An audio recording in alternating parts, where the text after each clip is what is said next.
Bismillahirrahmanirrahim. Assalamualaikum warahmatullahi wabarakatuh.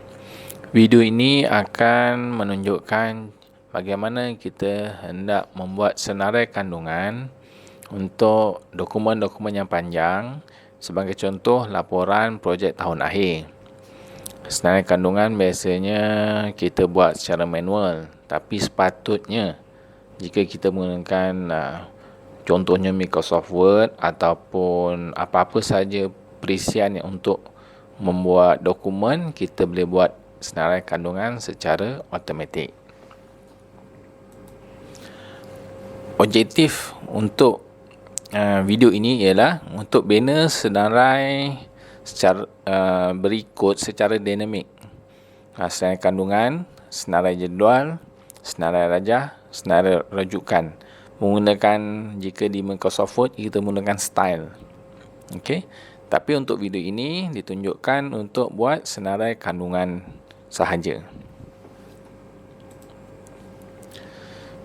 Ini adalah kita lihat bagaimana contoh senarai kandungan untuk dokumen yang dalam video ini. Di kirinya ada navigation pane, kemudian di kanan adalah senarai kandungan, di atas ada style dan di kanan tu ada style juga. Jadi bagaimana kita nak dapat kita punya dokumen macam ni. Tuan-tuan puan-puan boleh download sumber daripada Google Drive ataupun boleh scan, pause dan scan QR code tu, ataupun boleh salinlah yang saya akan berilah di dalam description link untuk download dokumen yang siap dan juga dokumen kosong. Bukan dokumen kosong lah, dokumen yang panjang.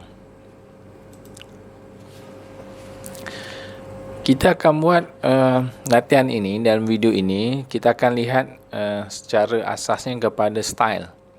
Okey, dalam style tu terdapat banyak style. Dan kita akan gunakan style untuk title dan juga heading. Okey. Microsoft Word ni terdapat heading 1, heading 2, heading 3 hingga heading 6 lah saya. Okey, ada banyak heading. Langkah pertama adalah untuk kita tambahkan title ataupun menambah tajuk. Jadi tuan-tuan boleh buka kita punya dokumen yang telah tuan-tuan download. Tuliskan di bahagian atas sekali tajuk kita punya dokumen, contohnya laporan projek tahun akhir. Pilih menu home,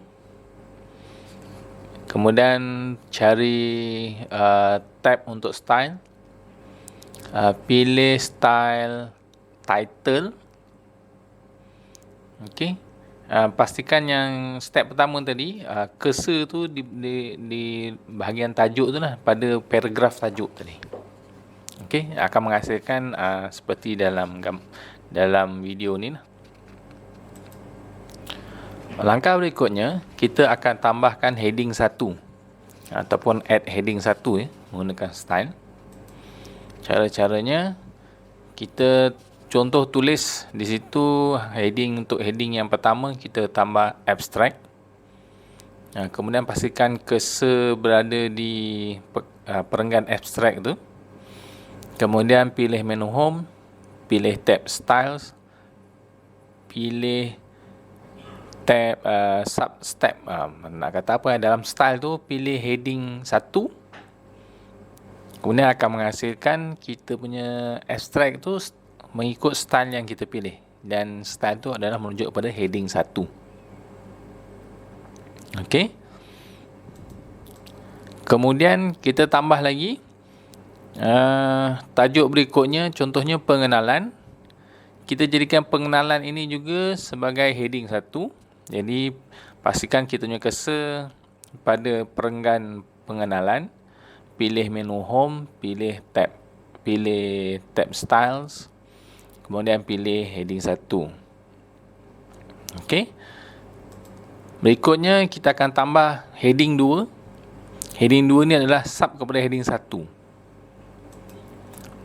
Okey, contohnya kita buat satu heading, buat satu tajuk, satu tajuk kajian projek. Kajian projek ni kita set dia sebagai heading 1. Kemudian di bawah kajian projek, kita tuliskan kajian projek 1. Kita set perenggan kajian projek 1 tersebut menggunakan heading 2. Untuk tambah heading ketiga atau heading 3. Heading 3 ni adalah subheading kepada heading 2. Jadi kita lihat pada video ini, di bawah kajian projek 1, kita letakkan satu tajuk bernama sub kajian projek 1. Kemudian kita ke tab style, pilih style heading 3. Okey.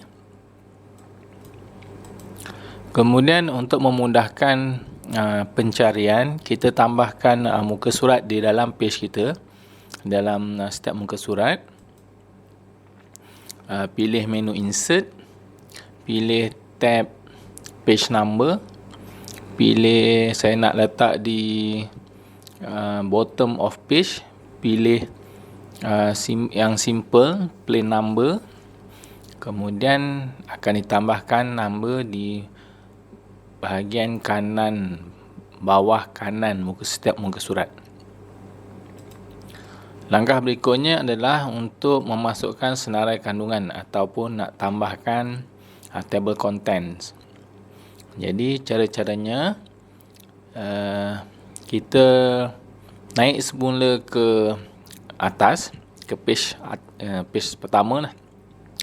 Kita klik di bawah tajuk projek tahun akhir tu. Pastikan style di situ, perenggan tu adalah perenggan yang normal text. Pilih menu reference, pilih menu table of contents, pilih yang submenu automatic table 1. Bila kita klik, kita akan dapat table of contents, di mana tajuknya diletakkan situ contents, dan kita akan lihat senarai heading yang kita letak tadi, heading 1. Kemudian diletakkan muka surat berapa. Kemudian jika kita lihat kajian projek, itu adalah heading 1. Kajian projek 1 itulah heading 2, dan sub kajian projek 1 adalah heading 3. Jadi dia tambahkan muka surat di hujungnya. Walau bagaimanapun, muka surat ini tidak auto update. Jadi untuk update, kita perlu update secara manual. Klik di dalam senarai table of contents tu. Contohnya di perenggan, saya klik perenggan content tu. Kemudian akan keluar satu box atau kotak. Di dalam tu ada kotak kecil dan ada satu butang nama update table.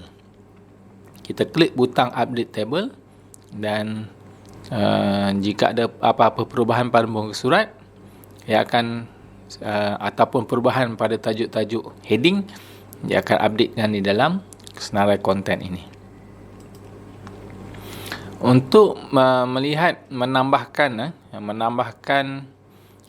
konten tadi, table of content di kita punya Microsoft Word ni, supaya tak perlu scroll up, scroll down, kita boleh tambah dengan cara berikut.